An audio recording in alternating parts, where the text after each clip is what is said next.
I think everybody has played this game by now, but I'm gonna start small and enjoy myself because I don't want to be a one topic Tanya. Yes, I'm aware that Cupid is flying backwards and upside down here, but the heck with it. Sometimes everything is a bit weird.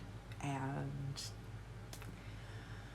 so I have so much good news that I am brimming over with, and it looks like my course material is going to be complicated, but not awful. So that's good.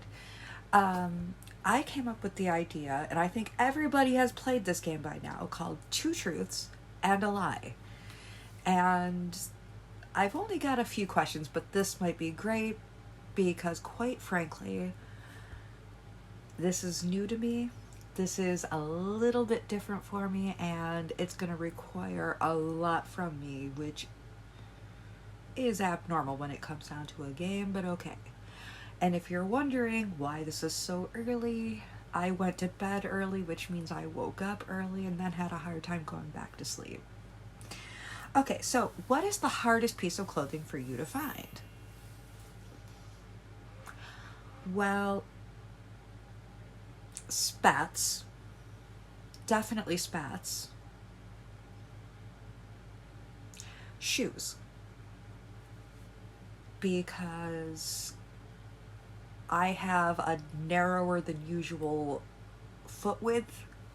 So, for a woman in the States, and I'm not sure how this is measured in other countries, the B width is basically your typical foot, with C and D and so on and so forth for wider feet. I know someone who wears a 6.5 E, which would be a 4.5 in the United Kingdom. I wear a 7AA.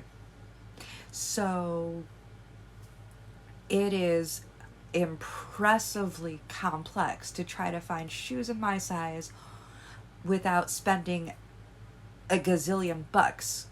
And like anyone, I want cute shoes. So sometimes I purposefully buy shoes that are marked as fits narrow because I know that they will be somewhat of the appropriate size and I won't be sliding in and out. Also, I have really long legs, and so sometimes, but they're in between irregularly, so um, 30 inches is short, with 32 being regular, and then, up to I think 36 inches for a female. I'm not really sure how it works for men. I have a 31.5 inch inseam, so sometimes I either look like I'm going to the flood, or like I'm going to trip over my pants any given moment now. Thank you for your question. I'm going to call you Dirk. I don't know why, but I'm giving everyone an assumed name.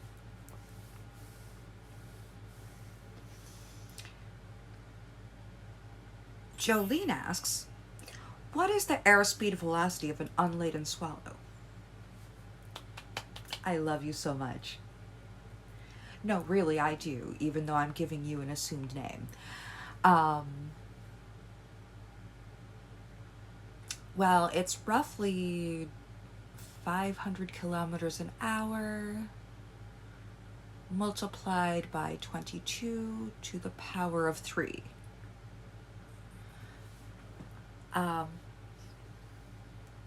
This is actually one of my favorite lines from Monty Python films. I really love Monty Python and the Holy Grail. I highly recommend it for anyone who hasn't yet watched. And I do have a question, because that might actually help me answer the question. African or European? And the third question comes from my friend Boo Boo, who asks me if I'm just being nice and tolerating them, or if I'm actually, you know.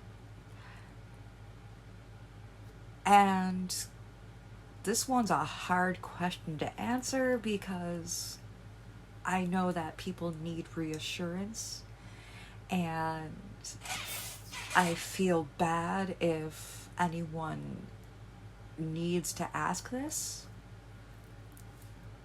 Hello. Because I've dealt with that myself. You know, you hang out with a bunch of toxic people and you start wondering if anyone likes you or if they're just tolerating you for whatever reason. But, Boo Boo, you can honestly say, I can say this. I wouldn't keep you around if I didn't like you.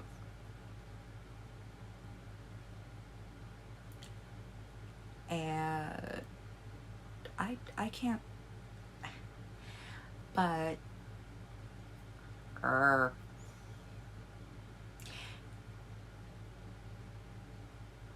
I think you're frustrating. No, you know what? I can't. I'm gonna have to stop. Just know that you're loved, and I couldn't say that and lie about it. It just wouldn't work.